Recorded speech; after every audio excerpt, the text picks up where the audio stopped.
Amadombo. Dans la vie active, je suis à la Caisse nationale de sécurité sociale, directeur de la coopération et des affaires juridiques.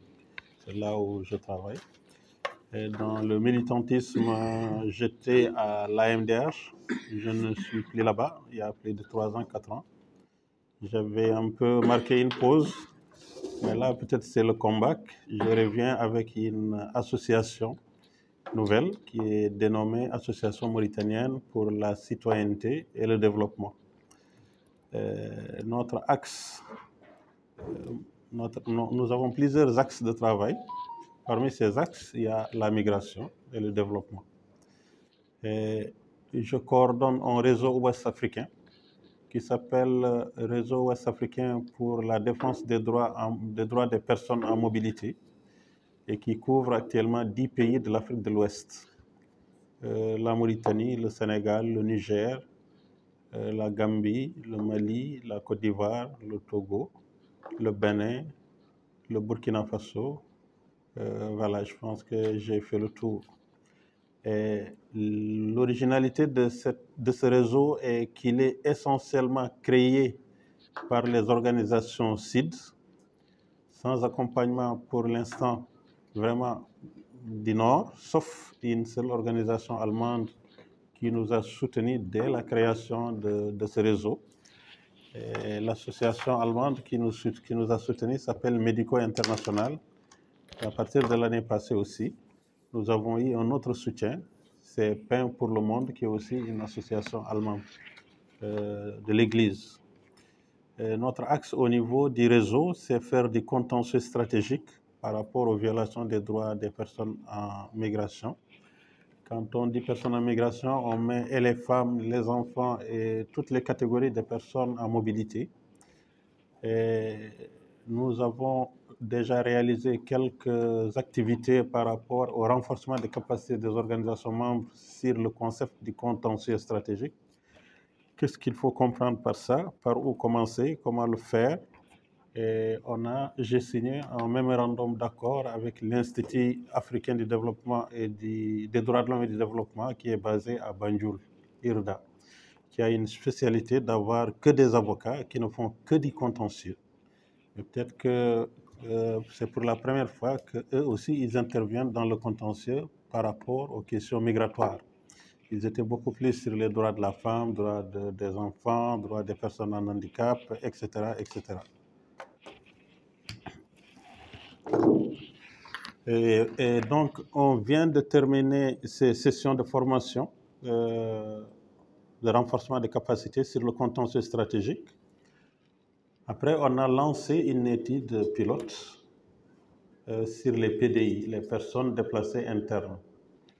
C'est aussi une thématique importante de notre point de vue, parce que de toute façon, nous sommes dans une zone marquée par l'insécurité, par l'instabilité politique, et qui occasionne les déplacements des populations à l'intérieur de leur propre pays. Et pour l'étude pilote, on a commencé par le Mali, et le Burkina et le Niger. L'idée, c'est après de voir dans quelle mesure on peut couvrir l'ensemble des pays membres par rapport à cette thématique qui est un peu laissée en rade par les organisations de la société civile de façon générale. Bon, les résultats, ils sont là. On va vous partager les documents. Et on a partagé ces documents avec la commissaire chargée des droits de l'homme et des réfugiés de la Commission africaine des droits de l'homme et du peuple, qui a son siège à Banjul. Et, la prochaine session de la commission, on va organiser un panel spécifique sur les déplacés internes. On a été rattrapé par des questions, aussi par cette question des déplacés internes, mais liés aux catastrophes climatiques. Donc, ce qu'on n'avait pas peut-être dans la planification, on n'avait pas intégré ça. Et je pense que dans nos différents pays, cette année, on a connu quand même des situations très difficiles au niveau de la vallée du fleuve Sénégal, où il y a eu beaucoup de personnes déplacées internes et qui ne sont pas pour l'instant en tout cas assistés par les organisations de la société civile de façon spécifique. Bon, je ne parle pas des gouvernements, peut-être qu'il y a des approches, mais nous pensons que désormais, il faut qu'on intègre les changements climatiques et la résilience face aux changements climatiques dans la lutte pour la préservation de la dignité et les droits humains de ces personnes qui peuvent être affectées. Nous tous, on peut être affectés par ces aléas climatiques. Hein. Même nous qui sommes en Nouakchott, on n'est pas à l'abri. Donc voilà, on a voulu tenir ce point de presse qui correspond aussi avec une journée spéciale. Pour 18 décembre, c'est toute une histoire, c'est des luttes, mais peut-être qu'on n'est pas encore au bout de nos souffrances. Malheureusement, on reste quand même confronté à des violations massives et souvent très graves des personnes en migration, notamment ce qu'on a vu en 2024, le nombre de personnes décédées en mer et le nombre de personnes disparues dont les parents sont encore à la recherche s'ils sont en vie ou pas. Voilà, tous ces éléments ont concouru pour qu'on organise ce premier point de presse organisé par l'Association mauritanienne pour la citoyenneté et le développement pour discuter par rapport à l'avenir, qu'est-ce qu'on peut faire ensemble. Peut-être qu'on aurait dû commencer par un tour de présentation, mais la plupart ici, on se connaît. Mais il ne ferait pas, ce n'est pas mauvais aussi de faire ce tour de présentation pour qu'on se connaisse, pour ceux et celles qui n'ont pas encore eu la chance de travailler ensemble. Voilà donc en termes d'introduction ce que je voulais dire par rapport d'abord au contexte. Le contexte, c'est la création de l'Association mauritanienne pour le développement et la citoyenneté, et qui travaille en lien avec le réseau ouest-africain des droits de l'homme. L'initiative avait été prise ici même en Nouakchott. J'étais aussi le promoteur de cette initiative pour avoir en tout cas un réseau africain qui n'est pas pensé par nos amis du Nord, qui sont aussi des amis, hein, mais qui peuvent avoir des agendas autres que les nôtres, qui peuvent avoir aussi des programmes autres que les nôtres. Nous nous sommes dit qu'il faut qu'à partir de maintenant, que nous-mêmes, nous prenons en charge en mettant en place cette structure qui est africaine. Après, elle est ouverte aussi à toutes les structures similaires qui poursuivent les mêmes objectifs, les mêmes buts et qui ont la même vision que nous. La première chose, c'est aussi avoir cette vision commune, partagée. Pour nous, la liberté de circulation est un droit fondamental.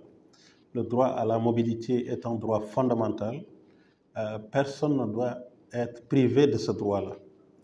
Malheureusement, bon, les politiques qui sont mises en place par nos voisins du Nord, notamment l'Occident, l'Union européenne, nous obligent de plus en plus à avoir des restrictions par rapport à la jouissance de ces droits-là, y compris maintenant le droit à la vie. C'est quand même gravissime ce qui se passe ce qui s'est passé au niveau du Sénégal, la Mauritanie, au niveau de la route océan-Atlantique en 2024.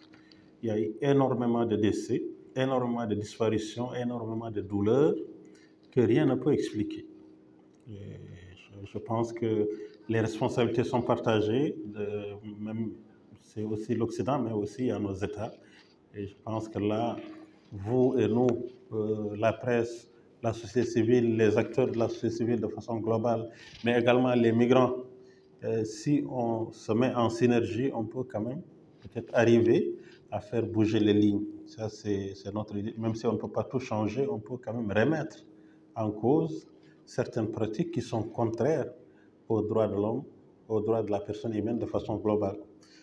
Et je pense que j'ai fait le tour du contexte. Après, je peux passer la parole pour qu'on fasse un tour de table. Après, s'il y a des questions précises, si je peux répondre, on va essayer de répondre.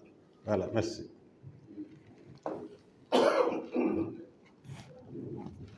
On se connaît, bon, de façon théorique, de toute façon, on se connaît quand même.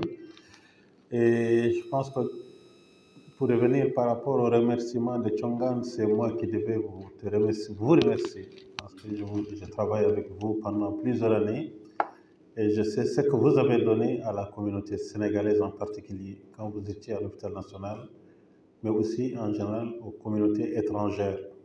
Vous les avez assistés financièrement pour prendre en charge les soins et moi je suis un témoin oculaire, c'est pas ce qu'on me raconte. Et je pense que Chongan a toujours été investi pour l'intérêt et surtout la préservation des droits des personnes en migration. Et ça, c'est les piliers de toutes les structures qui sont nées ici pour prendre en charge le droit des personnes en migration. Chongan, Traoré, Badian, Tamboura qui nous a quittés et d'autres qui ne sont plus de ce monde et qui ont fait énormément de travail. Et je ne sais pas si c'est les années 2012 ou je ne me rappelle plus, quand la première fois on a instauré ici la carte de séjour, toute la bataille, l'engagement que vous aviez pris. Et je l'ai dit récemment lors d'un séminaire à Nouadhibou, j'étais invité par l'OIM, j'ai dit que les migrants doivent savoir se prendre en charge. Et par le passé, c'est leur lutte, c'est à partir de leur engagement, leur lutte, que certaines conditions par rapport à l'obtention de la carte de séjour ont été au moins révisées, on va dire. Voilà, et je pense qu'il ne faut jamais abandonner ça.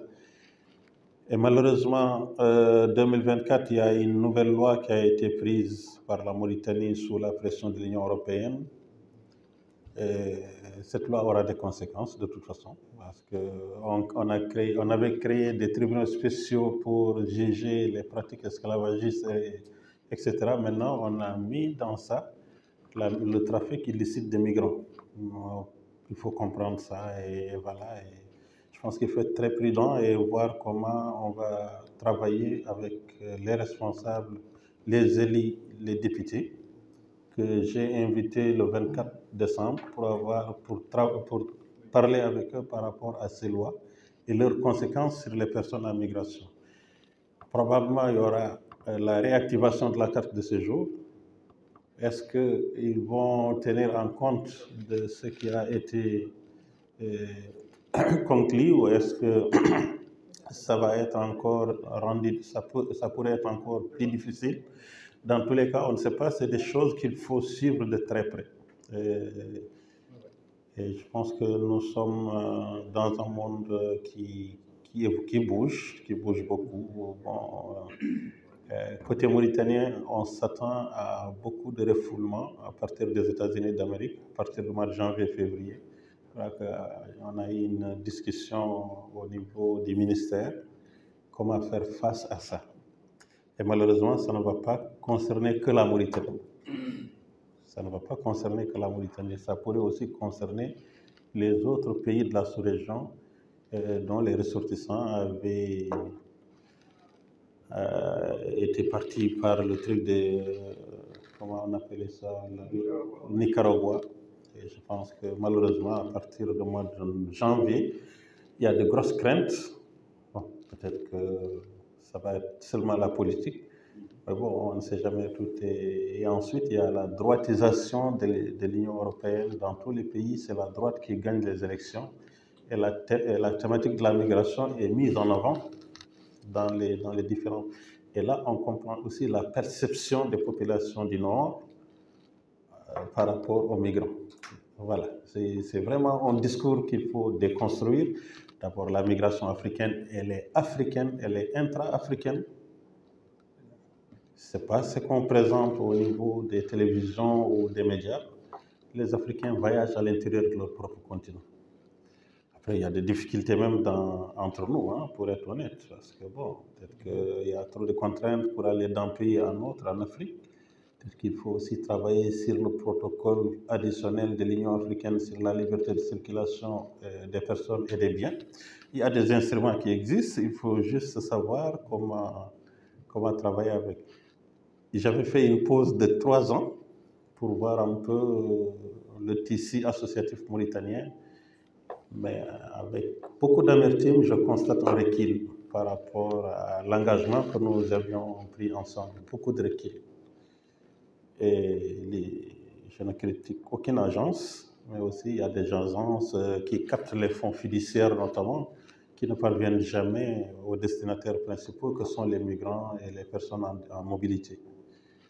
Et tout ça, c'est des éléments qu'on va essayer de décortiquer. Voilà, merci. C'est un jour spécial pour nous, nos communautés migrantes. Tout simplement, nous sommes déplacés de nos pays respectifs, de la Mauritanie. La Mauritanie, comme on le sait, à l'époque, c'était un pays de transit. Elle est devenue un pays à la fois d'accueil, de résidence et de transit. Et quand on voit sa position géographique par rapport à l'Afrique au sud du Sahara et le Maghreb, c'est-à-dire le nord, on a tout de suite l'idée que tout le monde se retrouve en Mauritanie. Alors récemment, je crois, le ministre de l'Intérieur, dans sa sortie du mois de septembre, devant le Parlement, il disait qu'il y a 130 000 migrants à Nouakchott seulement. 130 000. Donc, compte tenu des autres villes comme Maghrebo et les autres villes de l'intérieur. Alors, il dit qu'il y a de quoi s'inquiéter. Comment la Mauritanie va gérer ces populations migrantes qui continuent d'augmenter de jour en jour. Et je pense que nous qui sommes des migrants organisés en association communautaire, on doit aussi ne pas s'inquiéter, mais s'organiser, c'est bien. Et quand on s'organise, je pense qu'on pourra, en ce moment, comme il vient de dire, on peut se prendre en charge. Se prendre en charge par rapport à la gestion même de la question migratoire, mais aussi se prendre en charge par rapport à d'autres préoccupations que nous partageons tous. Nous avons des problèmes liés au séjour, au travail, c'est-à-dire dans l'exercice même de nos métiers respectifs. Mais il y a aussi la problématique qui touche même nos vies familiales. C'est les migrants qui ont des enfants qui doivent avoir un état civil, des enfants qui doivent aller à l'école. Et c'est la raison pour laquelle d'ailleurs j'ai invité le président de l'association des enseignants qui est là. Parce que tout simplement, on sait, quand on est migrant aujourd'hui à Nouakchott, surtout dans une corporation qui concerne les enseignants, on a de quoi s'inquiéter par rapport à la loi 022, à la loi 2022-023, portant réorientation du système éducatif national, qui voudrait qu'on se départisse petit à petit du primaire, pour en tout cas le remettre dans le fondamental. Ça, c'est un problème qui touche aussi bien les Mauritaniens, mais aussi les étrangers. Doublement affectés en ce moment, parce que cette corporation des enseignants, qui sont pour la plupart des Sénégalais, des Maliens, en tout cas des Sous-Sahariens,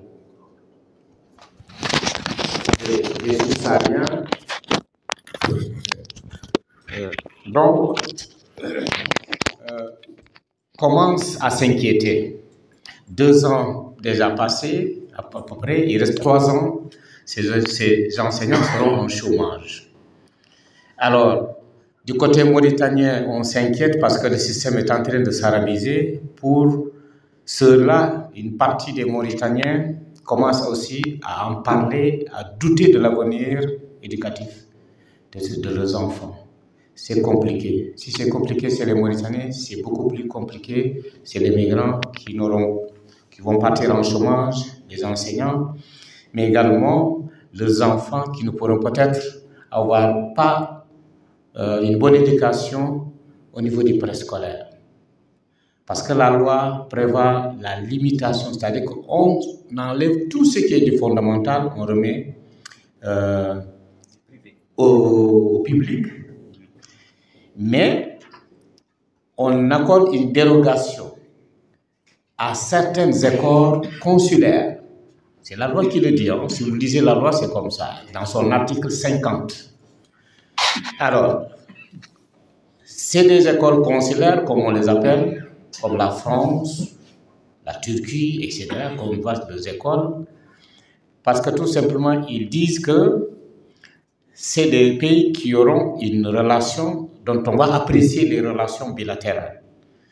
J'imagine peut-être que le Sénégal et le Mali aussi, peut-être, s'ils s'activent, pourront peut-être aller dans ça. Mais pour l'instant, on nous parle de 7 écoles seulement, au niveau du privé, qui sont en train qui sont dans un processus d'homologation. Ce n'est pas encore homologué, ce n'est pas encore en tout cas octroyé. Alors, d'homologation. Ce n'est pas encore homologué, ce n'est pas encore en tout cas octroyé. Alors, la communauté migrante s'inquiète pour ces raisons. L'autre aspect, c'est lié aux conditions de séjour.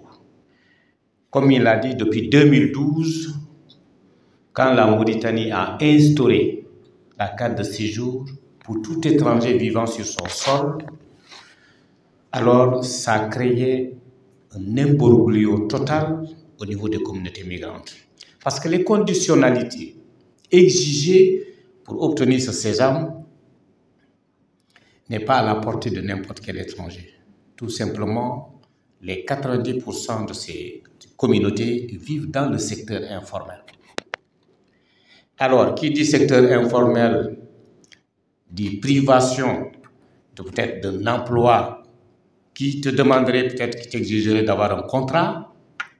Mais là, ce sont des contrats tacites. Vous allez, c'est les ouvriers, c'est les autres qui travaillent dans le génie civil, le BTP, etc., même les pêcheurs, etc. Partout, ces étrangers qui travaillent même dans d'autres services, c'est des gens qui ne peuvent pas remplir ces conditions. C'est vrai, on salue les efforts de la Mauritanie en collaboration avec l'Union européenne, qui à un moment donné avait engagé une campagne de régularisation gratuite. Avec juste peut-être, voilà, pour quelques 5-6 mois, ou même pas, 4 mois je crois, j'avais dit 3 mois, ensuite 4 mois, quelque chose comme ça, où les migrants avaient droit à juste seulement le passeport ou la pièce d'identité en cours de validité, et vous allez vous immatriculer, on vous donne la carte de séjour. Mais passé ces délais, on a remis encore au goût du jour les mêmes conditions qu'auparavant. Ça crée du souci. Même si dans une moindre mesure, il y a certaines communautés comme le Sénégal qui se débrouillent quand même à trouver la carte de séjour, mais jusqu'ici, c'est à un rythme très lent.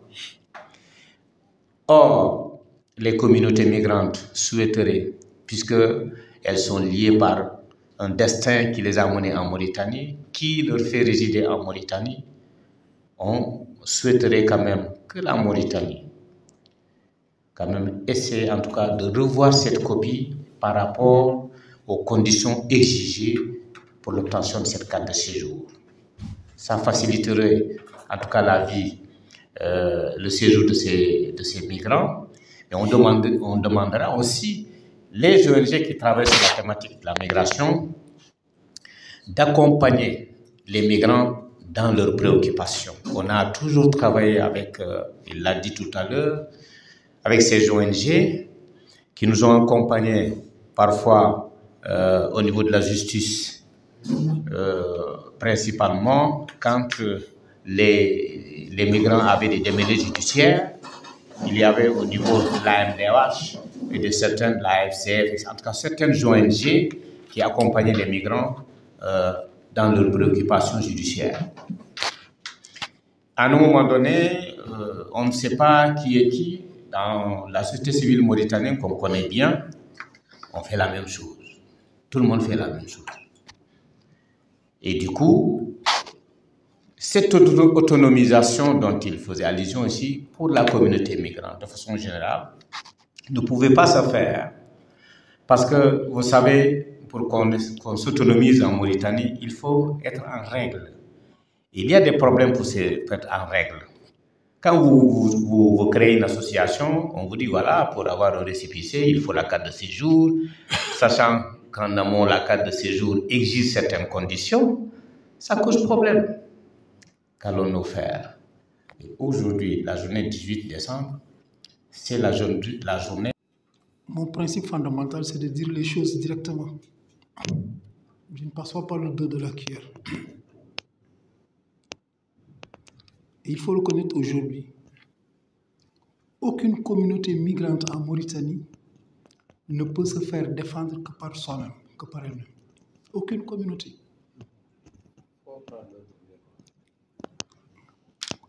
Tout simplement. Tout simplement. Comme le cas de M. Beau, quand il était à l'AMDH, on a eu des cas extrêmement difficiles au niveau de la justice. Nos ambassades n'ont pas de conseil juridique. Et ce sont des pauvres victimes qui se retrouvaient à la MAC. Allez-y dans les prisons de Mauritanie, vous trouverez des migrants qui vont se demander pourquoi ils sont là. Certes qu'il y a des coupables, c'est vrai. Il y a une justice, c'est vrai. Mais une justice pratiquement à deux vitesses. Les migrants, d'une manière générale, ne sont pas jugés de la même façon que les nationaux. Et aujourd'hui, dans la communauté sénégalaise, on a un cas, on a un jeune, un tout jeune, qui depuis 10 ans croule dans la prison, d'accord, après avoir été fautif, mais qui n'a jamais été jugé en fait, et qui ne cherche qu'à être jugé. C'est ça le problème du migrant en Mauritanie. On nous parle d'ONG. Il y a des réseaux d'ONG, M. Bouhan, c'est quelque chose, et mieux que moi. Qu'est-ce qu'ils font réellement pour les migrants? Des projets, se faire financer, se les mettre dans les poches, voyager à travers le monde pour dire qu'ils défendent les migrants. Ah non, c'est pas vrai. Ils ne défendent personne que leurs propres intérêts. Sinon, comment peut-on admettre, comme le dit M. Beau? Bon, je ne lui jette pas des fleurs, hein. Je ne lui jette pas des fleurs. Ces voyages en Gambie ont servi à quoi? Vous voyez? Mais aujourd'hui, ce sont les Européens qui sont en train de mener une politique migratoire pour l'Afrique. C'est pas normal. Aujourd'hui, on parle, M. Badian parlait de carte de séjour. Mais au moins, je pense que quand un pays signe des accords, notamment des conventions d'établissement avec certains pays, et qui ne respectent pas, et qu'il y ait des ONG soi-disant défendre les intérêts des migrants. Aujourd'hui, un pays comme le Mali a une convention de réciprocité avec la Mauritanie. Vous allez au Mali, vous trouverez des minoteries qui appartiennent à des Mauritaniens. Et ces Mauritaniens n'ont pas besoin d'un Malien pour les associer au fonctionnement de leur entreprise. Et ici en Mauritanie, un Malien qui veut installer et qui installe son entreprise sans un Mauritanien ne peut pas aller. C'est ça la vérité. Le cas du Sénégal. Aujourd'hui, vous allez ici à Saint-Louis, même dans les écoles publiques, vous trouverez des Mauritaniens, bon teint. Je répète, Mauritaniens, bon teint, qui n'ont aucun problème de scolarité, qui font les mêmes études que les Sénégalais, les mêmes professeurs, les mêmes dispositions, les mêmes privilèges que les Sénégalais. Aujourd'hui, nous, nos enfants, on ne peut pas les mettre dans les écoles publiques mauritaniennes. Mais où est l'équité? Pire, et je vous dis d'un pied pire. Avec cette nouvelle loi sur l'éducation, dont M. Badian parlait tout à l'heure. Mais certains Mauritaniens en souffrent autant que les migrants, sinon les migrants beaucoup plus. Parce que pour les Mauritaniens, c'est l'avenir de leurs enfants. Et aujourd'hui, on voit de plus en plus de Mauritaniens envoyer leurs enfants qui au Sénégal, qui en France pour continuer leurs études. Il y en a plein, hein? Il y en a plein. Mais nous, ici, aujourd'hui, Badian parle des 7 établissements consulaires, par exemple, des établissements qui sont déjà là, bon, plus ou moins homologués. Mais 40 000 par mois, 60 000 par mois, 100 000 par mois, quel est le migrant sénégalais qui peut se permettre le luxe d'inscrire son enfant dans une école avec des frais de scolarité de 100 000 ouguiya par mois? On en compte combien? On peut en compter combien dans ce pays de Sénégalais capables d'inscrire leur enfant dans une école où les frais de scolarité s'élèvent à 100 000 ouguiya par mois, ou bien même 40 000 ouguiya? Ou bien même Maliens, même les Maliens, les Ivoiriens, c'est pareil. C'est pareil, c'est limité. Donc, les écoles privées qu'ils veulent éliminer aussi, suivant ce programme, cette année-ci, je pense que c'est la 3e année. Il y a des Sénégalais, par exemple, des Maliens, des Ivoiriens, bon, qui avaient en charge donc l'éducation des enfants de première année, 2e année, 3e année. Mais ces derniers, ils sont obligés de se convertir ou bien de retourner chez eux. De retourner chez eux carrément. C'est pour cela, nous, dans la communauté sénégalaise, aujourd'hui, nous avons un combat. Et moi, c'est mon combat. Et je suis prêt à retourner chez moi. Je n'ai rien à perdre et je n'ai rien à y perdre. Et on a commencé à discuter avec nos autorités. Ce sont les autorités, ou bien ils vont le régler, ou bien nous, on saura où passer pour le régler. Parce qu'on ne peut pas parler de réciprocité entre ces deux pays. Malgré les liens de sang qui nous unissent. Les liens de sang qui nous unissent. Je vous donne juste un exemple. Dans la corporation, par exemple, des docteurs en pharmacie. Il y a des dizaines de docteurs en pharmacie qui sont là en Mauritanie, qui exercent dans les officines. Pour avoir droit d'exercer la médecine d'une manière générale, il faut être inscrit à l'ordre national. Ça, c'est la loi. Dans tous les pays du monde, on n'en disconvient pas. Tenez-vous bien, en Mauritanie, le docteur sénégalais, pour avoir droit d'exercer en Mauritanie, doit payer 40 000 ouguiya la carte de l'ordre chaque année, 40 000. Son collègue mauritanien paye la moitié, 20 000 ouguiya. Est-ce que le docteur mauritanien, en âme et conscience, du point de vue éthique et déontologie, il fait mieux que son collègue étranger? Juste en vous-même. Pourquoi dire que l'étranger va payer 40 000 et que son collègue mauritanien va payer 20 000?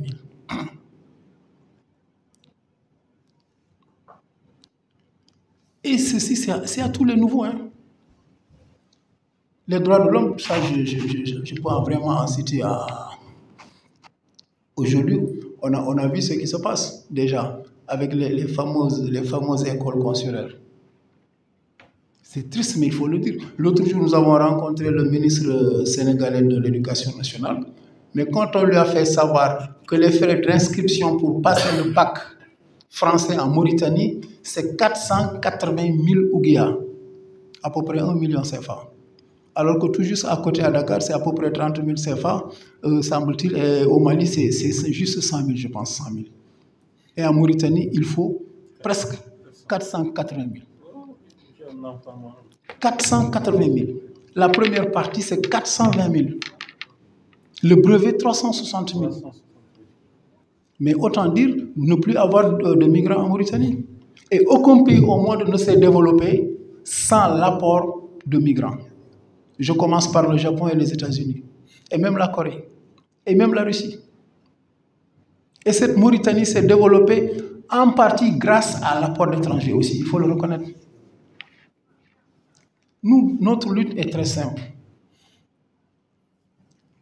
Vous avez, la Mauritanie a des migrants au Sénégal, au Mali et dans toute la zone. On les laisse exercer librement. Librement.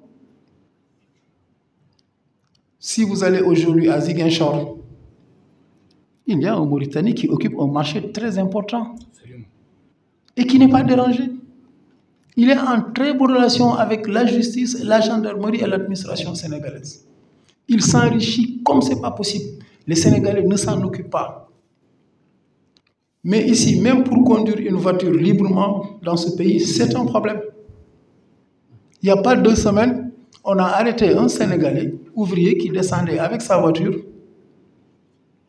On lui a demandé toutes les pièces, il a présenté toutes les pièces qu'il fallait, il était en règle. Vous savez, on l'a pris pourquoi? apparemment tu as changé de peinture de voiture. Si, on lui a réclamé 20 000 et le monsieur a négocié jusqu'à 10 000. Vous pensez que c'est normal ça?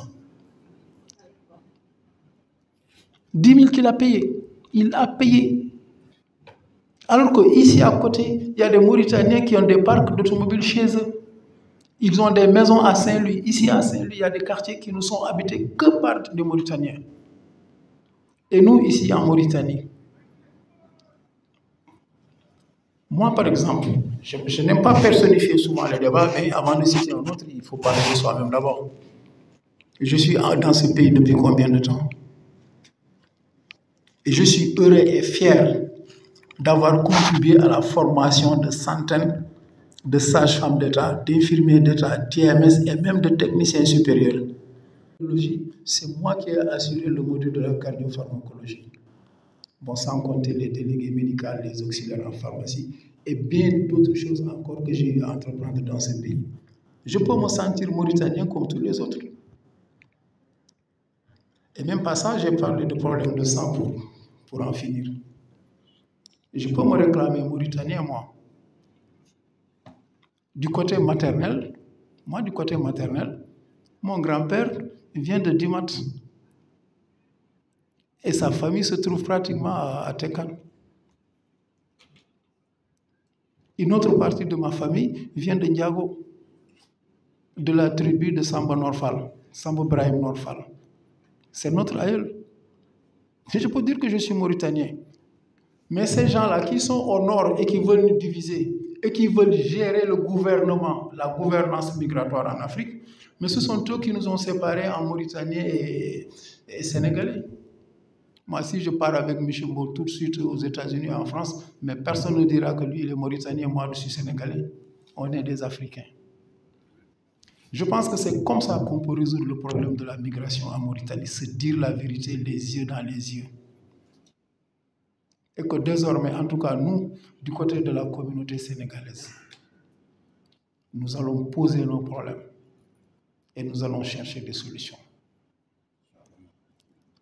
Et l'implication donc de cette convention, de cet établissement, c'est notre lutte. Hein. C'est notre lutte. Mais nous, on s'était battu pour le problème de carte de séjour. Vous savez maintenant, Monsieur Mbo, mon frère, il y a des Mauritaniens qui s'enrichissent sur la carte de séjour. Vous le savez bien.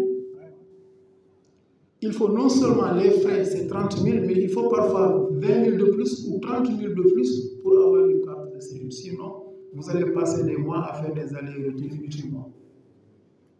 C'est vrai ou c'est pas vrai? C'est ce que vous vivez tous les jours. Mais ça, c'est des choses à dénoncer. Malheureusement, il n'y a aucune ONG qui s'occupe des migrants. Et ils le savent tous tant qu'ils sont, ils le savent. La petite vendeuse, que Dieu vous pardonne, de pistaches, qui a ses 30 000, il lui faut au moins ajouter 10 000 à 20 000 ouguiya pour avoir sa carte de séjour. C'est comme le docteur sénégalais ou malien, tu payes 40 000 pour l'ordre et tu dois donner 30 000 également pour ta carte de séjour. Et ça fait déjà 30 000 et ce sera 110 000. Voilà ce que nous vivons. Et pour moi, c'est toujours une occasion. Et c'est toujours un plaisir de me mettre devant vous pour m'exprimer. Parce qu'il a le sens de l'écoute. Il nous écoute. C'est nous qui, généralement, ne disions pas ce que lui, il veut entendre pour aller nous défendre. Parce que pour défendre quelqu'un, il faut qu'il dise ce qui se passe. Énormément de problèmes. On a fait le choix de venir et de rester en Mauritanie. Ce n'est pas parce qu'on est médiocre chez nous, non. Nous ne sommes pas médiocres chez nous. Mes collègues mauritaniens sont là, ils me connaissent bien. Moi, j'ai soutenu ma thèse à 24 ans et 6 mois. L'enseignement universitaire ne m'a pas intéressé. Et vous voyez ce qui m'est arrivé, je suis venu en Mauritanie pour enseigner pendant des années et des années et des années. Et je ne suis pas parvenu à avoir la naturalisation, ne serait-ce que pour créer ma propre entreprise et pour travailler. Mon épouse est mauritanienne, j'ai des enfants qui sont nés en Mauritanie. Et je suis là depuis plus de 20 ans, 25 ans. Et vous pensez que c'est normal? Et je connais des Mauritaniens qui sont partis au Sénégal, ça ne fait pas 3 ans ou 5 ans, ils ont la nationalité sénégalaise, ils vivent au Sénégal, ils font leurs affaires au Sénégal, et on ne les emmerde pas. Et ce ne sont pas des Maures, ce sont des Halpulaar, des cousins des parents à moi. Et vous pensez que c'est ça l'équité dans la migration? Voilà, monsieur Mbow, notre combat. Venu un peu en retard. Hein? Voilà. Donc, j'étais juste invité par un ami, un frère. Je ne savais pas même pas le sujet qu'on allait développer. Mais la pertinence des interventions vraiment me font penser à une chose. Que nul n'est migrant de son propre gré. Il y a toujours une cause qui pousse la jeunesse, que les États africains chantent toujours que la jeunesse est l'avenir. Partout dans nos pays, nos chefs d'État nous disent que la jeunesse est l'avenir. Mais quel avenir l'Afrique se prépare-t-elle si la seule et l'unique matière première, cette richesse inestimable, ne bénéficie pas d'une attention particulière? Nous qui voyageons, M. Tchongan l'a dit tout de suite, ce n'est pas de notre propre gré que nous voyageons.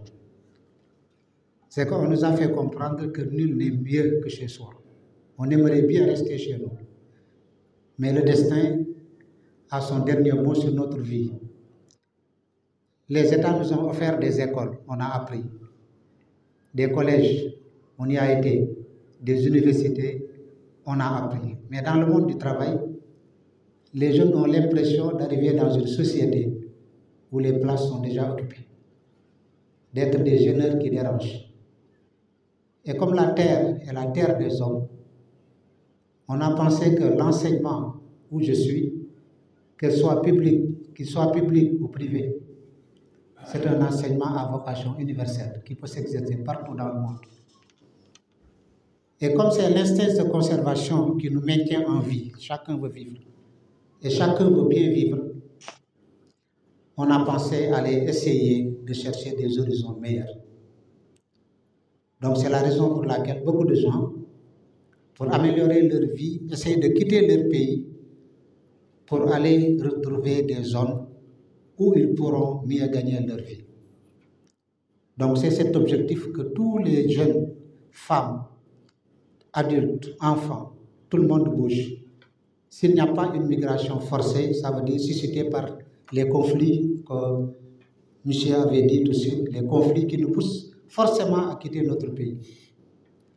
Maintenant, je dis qu'une société qui refuse de prendre en charge sa jeunesse et à la doter des outils d'une promotion optimale enterre son propre avenir. Et c'est le sort qui nous menace. Nous sommes venus ici en tant que pays frère. Nous sommes venus participer à la formation des ressources humaines. Nous sommes venus apporter notre expertise. Et on a souvent l'habitude de le dire que l'expertise vient de l'extérieur. Nous sommes venus exercer un métier noble. Ça veut dire participer à la formation de la jeunesse mauritanienne. Mais on a l'impression qu'il y a une autre politique qui est en train d'être mise en place.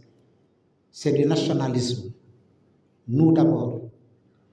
Nous sommes constitués une masse d'intellectuels qui, après avoir formé beaucoup d'intellectuels de ce pays, sentent qu'ils n'ont plus besoin de nous. Qu'ils ne le disent pas, mais dans les actes, on sent qu'on en a donné assez.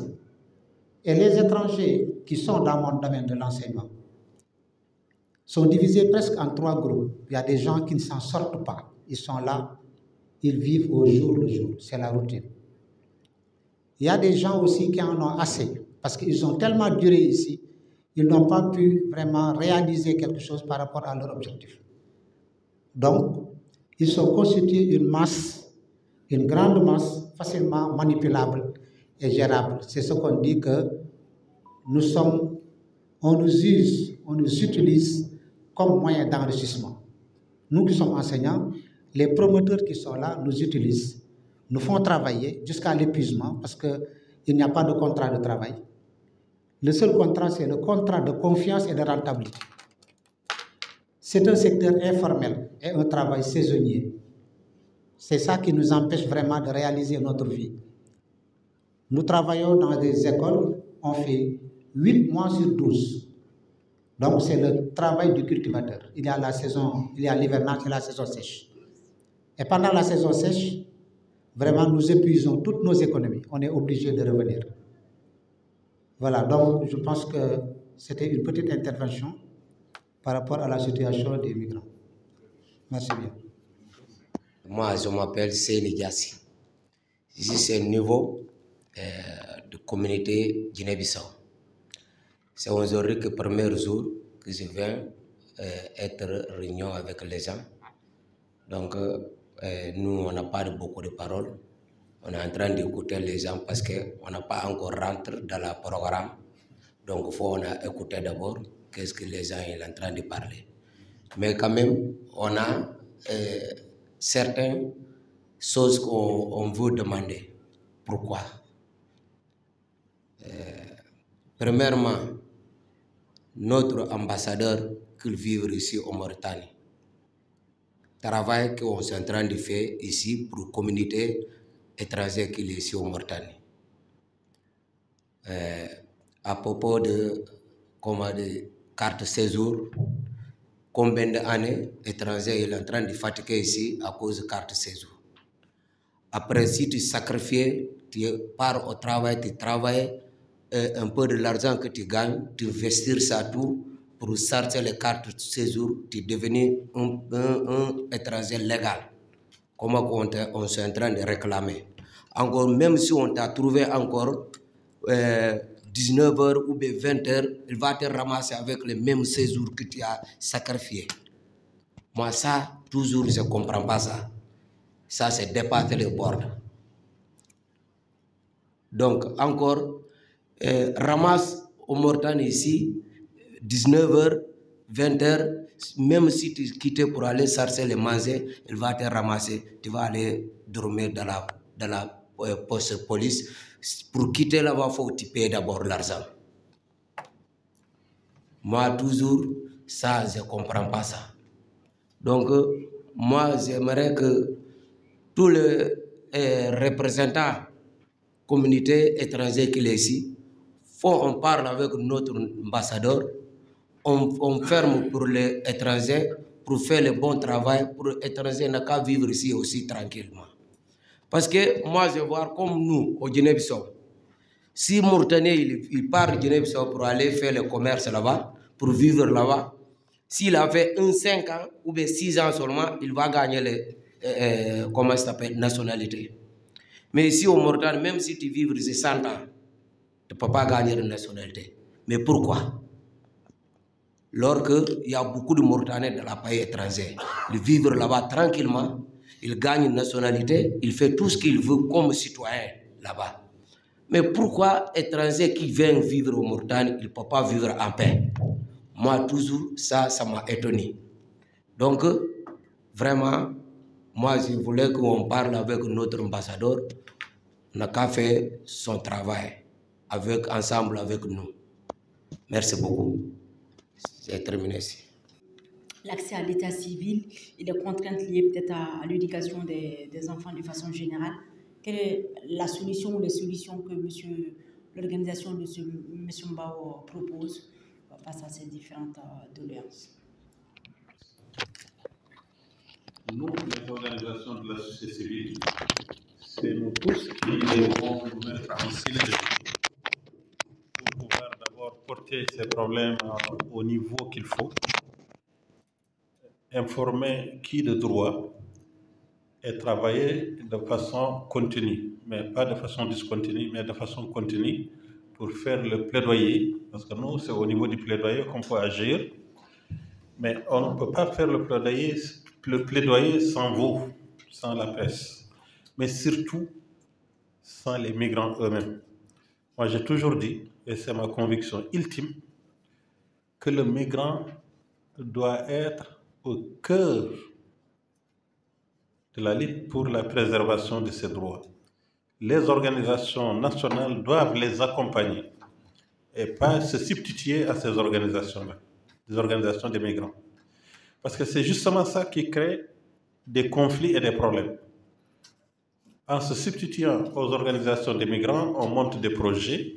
Et comme il a justement dit, et il a raison, il faut qu'on se dise aussi la vérité. Que ces organisations montent des projets pour, soi-disant, aider les migrants, mais au fait, c'est pour leur propre fonctionnement.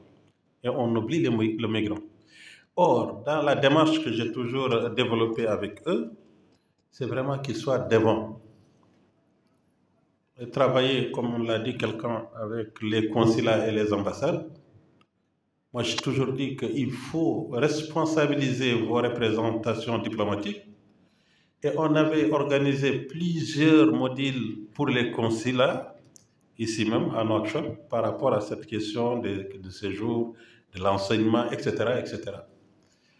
Bon, et après ça, maintenant, nous, on peut faire un plaidoyer au niveau national, mais également en relation avec les élus, les députés, qui votent les lois au niveau du Parlement et qui peuvent aussi interpeller directement les responsables politiques, notamment les ministres, qui passent devant le Parlement. Et là, c'est nous qui devons les alimenter en arguments et en information même. Et souvent, ils n'ont pas cette information, malheureusement. Par rapport à l'école, par rapport à tout ce que tu as dit, Chongan, au problème d'accès à l'emploi, par rapport à ce que lui il a dit par rapport aux enseignants qui sont dans le privé, je pense que nous pouvons nous porter le discours devant les parlementaires qui vont interpeller l'État. Juste une parenthèse par rapport aux écoles privées. J'en ai discuté avec quelqu'un dans mon bureau. Au niveau officiel, la protection sociale, c'est d'étendre la protection sociale à tous les travailleurs, y compris les travailleurs dans le secteur informel. Ça, c'est la projection que nous avons au niveau de la sécurité sociale. Et qu'on va mettre très bientôt en chantier, je crois, février-mars, on va organiser les premiers états généraux de la sécurité sociale. Parce que dans tous nos pays, l'informel occupe plus de 70% de la population active, dans tous les pays africains. Et ces 70% de la population ne sont couvertes par aucune protection sociale. Et c'est en cela que les caisses ont réfléchi en Afrique du Sud au mois de septembre, sous l'égide de l'Union africaine, d'étendre la protection sociale à tous les secteurs. Et ça, ouais, il y avait Pabouba Diop, à Lyontine, il y avait énormément de gens qui sont venus ici à l'université de Nouakchott. Et j'ai même la documentation, si ça vous intéresse, je peux vous la partager. Mais même en parlant de la presse, parce qu'il y avait je pense qu'il est décédé, Ould Omer qui était avec nous. Et on avait même fait une ébauche pour voir comment, former la presse, 2, trouver les ressources pour la presse. Il y avait Article 19 qui était dirigé par Fatou Diagne, basé à Dakar. C'était une ONG britannique qui était prête à financer. Parlant de l'éducation, c'est un droit fondamental même. C'est un droit. Est-ce que si on a des fonds, on va investir dans l'éducation? Comment on va investir? Est-ce qu'on ferait un plaidoyer pour dire à l'État mauritanien, attention, il y a des personnes étrangères qui ne sont pas arabes, qui ne parlent pas l'arabe, qui ont un autre système d'éducation? Mais ça, c'est les stratégies, c'est les démarches, il faut beaucoup de choses. En vérité, c'est le combat que je fais, et je le ferai avec vous, avec beaucoup de plaisir d'ailleurs, et on verra qu'est-ce qu'on pourra faire. Après, rien n'est donné. Un droit, il s'arrache. Il faut aller se battre pour arracher ton droit. Quand on s'assoit quelque part pour attendre, je me dis que ce n'est pas possible.